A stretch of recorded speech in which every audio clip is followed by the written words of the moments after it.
decided to explore the old abandoned house on the edge of town. The house had stood empty for decades, its windows boarded up, its gates rusted shut. Whispers about the place had floated around the town for years. Stories of strange lights in the windows, footsteps heard late at night, and people who dared to enter never returning the same. Mia had always been curious, and tonight, with the rain pouring down and the wind howling, she was determined to uncover the truth. Armed with nothing but flashlights, they made their way through the overgrown yard and pushed open the creaking gate. The door was ajar. No one knew exactly why, but none of them hesitated. Inside, the air was thick with dust, and the smell of decay lingered in the corners. The floorboards groaned beneath their feet as they ventured deeper into the house.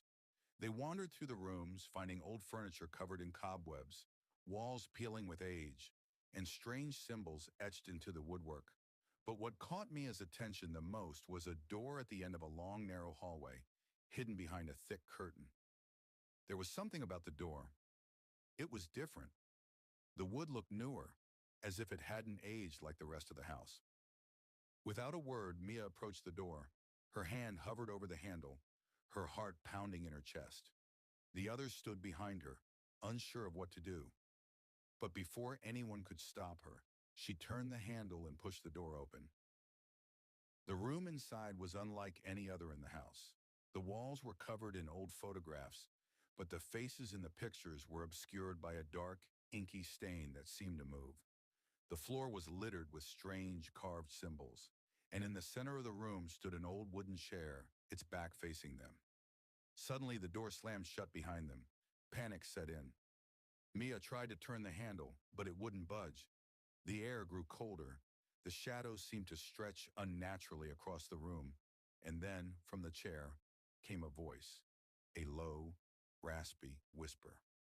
"You shouldn't have come." They froze. The voice wasn't from any of them. It came from the chair. Slowly, the chair creaked and moved, and a figure stood up. Its back was hunched, its body twisted in an unnatural way. The figure turned around, revealing a face that was half decayed, its eyes wide open and black as coal. Mia screamed, but the figure reached out, its cold, clammy hands wrapping around her wrist. She tried to pull away, but it was too strong. The others screamed too, but their voices were muffled, as if the house itself was swallowing them whole.